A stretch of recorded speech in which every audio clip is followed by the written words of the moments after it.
공유해드리려고 하는데요. 제가 보냈던 태국 사립학교 이름은 사라사스 엑스트라 사립학교이고요. 이거는 태국 팔람쌈이라는 지역에 있어요.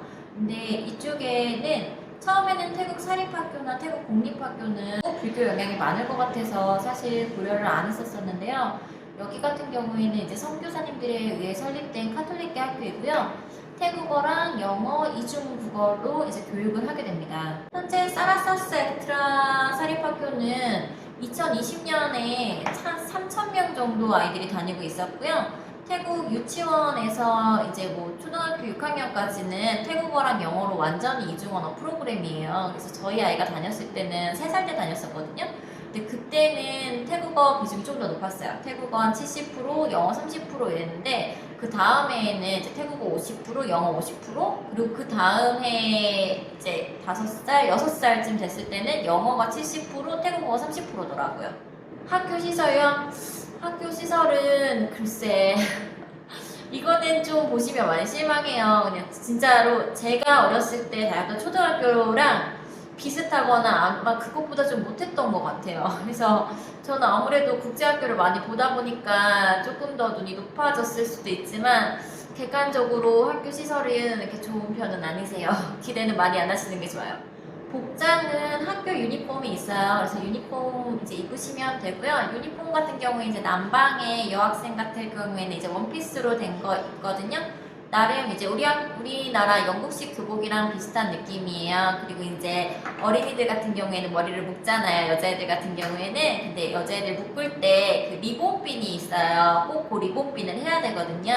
그래서 되게 양갈래 교복 입고 양갈래 머리 한 아이들도 있고 이렇게 머리 뒤에 리본 한 아이들이 있어서 굉장히 좀 순수하고 옛날에 그런 아기자기한 청순한 매력을 좀 느끼실 수 있으세요.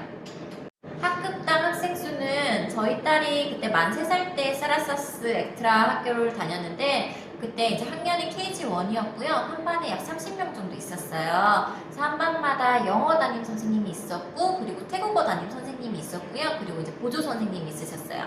그러니까 30명에 선생님 3명이셨죠. 스쿨버스 있고요. 스쿨버스는 이제 원하시면 신청하셔서 태울 수 있고요. 스쿨버스비는 이제 월별 결제를 했어요. 국제학교는 보통 한 학기 결제인데 여기는 이렇게 월별 결제가 가능하시더라고요. 그리고 이제 왕복으로 했었는데 그때 비용이 10만원 조금 안 됐었습니다. 한 달에. 방과후 수업 있어요. 사립학교도 방과후 수업이 있고요. 저희 아이 같은 경우 어려서 방과후 수업 종류가 많지는 않았었는데 그때 이제 태국어 이제 방과후 수업하는 게 있어서 태국어를 넣다가 그 다음에 태권도 수업이 생겼더라고요. 그래서 이제 태권도 우리나라 고유의 운동이기 때문에 저는 이제 태권도를 갈아탔어요. 방학 기간이요? 태국 방학 기간은 태국 사립학교는 좀 우리나라랑 방학이 많이 달라요. 먼저 총 2학기가 있는데요. 먼저 학제가 5월에 시작이 돼요. 그래서 5월부터 이제 10월 달까지 한 학기가 진행이 되고요. 그 다음에 방학을 한 3주에서 한 달 정도를 줘요. 그런 다음에 11월 달에 방학이 시작되고 그리고 4월 달에 다시 방학이 들어가요. 4월 달에 이제 송크란쯤에 방학이 들어가고요. 그래서 4월 달에서 5월 달까지 여름 방학이거든요. 그래서 이때가 태국이 가장 더운 시즌이에요. 사라사스 사립학교를 선택하게 된 이유요? 사실 제가 이제 국제학교 관련된 일을 하다 보니까 왜 사립학교를 보내냐라는 질문을 그때 굉장히 좀 많이 받았었어요. 저도 사실은 제가 이제 국제학교 일을 하기 때문에 당연히 우리 아이는 국제학교를 갈 거라고 생각을 했거든요. 그런데 이제 주변 지인분들이나 이제 육아를 먼저 하신 선배님들한테 물어봤더니 좀 다니기 전에 태국어를 좀 하는 게 좋겠다라는 말씀을 하시더라고요. 왜냐면 태국에서 태어나고 좀 자란 아이들이나 태국에 어렸을 때 온 아이들 중에서 이렇게 바로 영어를 빨리 하려고 하다 보니까 태국어를 좀 등한시하고 안 배워서 태국에서 정말 어렸을 때부터 태어나서 자랐는데 태국어를 못하는 아이들이 많다라고 하더라고요. 그리고 이제 나중에 국제학교에 가면은 실제 이제 태국어 반이 2개가 있어요. 근데 하나는 이제 외국인을 위한 태국어 반, 그 다음에 하나는 이제 태국인을 위한 태국어 반인데 태국어를 좀 어렸을 때부터 한 아이들은 외국인이더라도 이제 모국인을 위한 태국어 반에 가서 태국어가 계속 성장을 할 수가 있어요. 우리는 비록 외국인이지만 태국어를 해서 태국인이 들어가는 태국어 반을 가면은 태국어가 굉장히 이제 성장을 해서 나중에 국제학교를 졸업할 때에도 태국어를 이제 원어민처럼 할 수 있는 실력이 되는데, 외국인을 위한 태국어 반에 들어가면 외국 아이들은 계속 들락달락 하잖아요. 또 새로운 아이들이 오고 이렇다 보니까 진도를 뺄 수가 없어요. 계속 그 수준에 머물러 있고 그냥 뭐 태국 문화라든지 아니면 쉬운 태국어에 그냥 머물러 있거든요. 그래서 조금 태국어를 하고 국제학교를 가는 게 좋다 이런 말씀을 하시더라고요.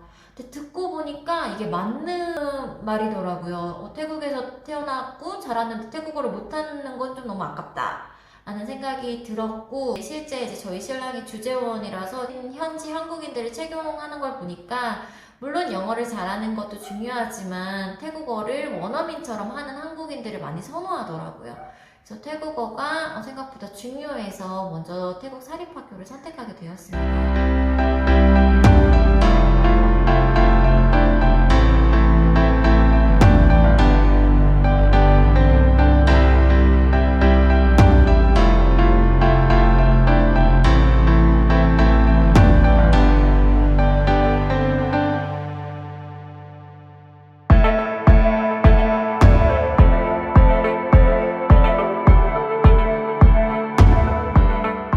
장점을 좀 들자면, 첫 번째로는 이제 이중국어를 할 수 있다는 장점이 있죠. 그래서 태국어랑 영어를 좀 동시에 둘 다 배우고 싶다 하시면, 저는 어렸을 때는 좀 태국어에 비중을 둬서 이제 어차피 나중에는 이제 국제학교 쪽으로 갈 거니까 이렇게 좀 배우셔서 3개 국어를 좀 터득하시는 것도 나쁘지 않다 생각을 해요.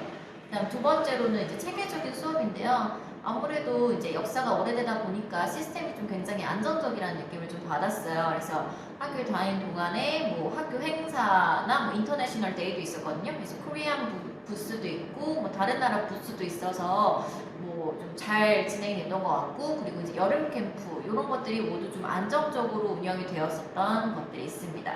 그다음에 이제 세 번째로는 좀 정서적 안정감이라고 이제 말씀드리고 싶은데요. 왜냐하면 국제학교 같은 경우에는 사실 선생님도 그렇고 아이들도 그렇고 아무래도 좀 들락달락하는 경우들이 많아요. 왜냐면 아이들이 뭐 외국에서 왔다가 다시 또 몇 년 있다가 나가고, 선생님들도 그렇거든요.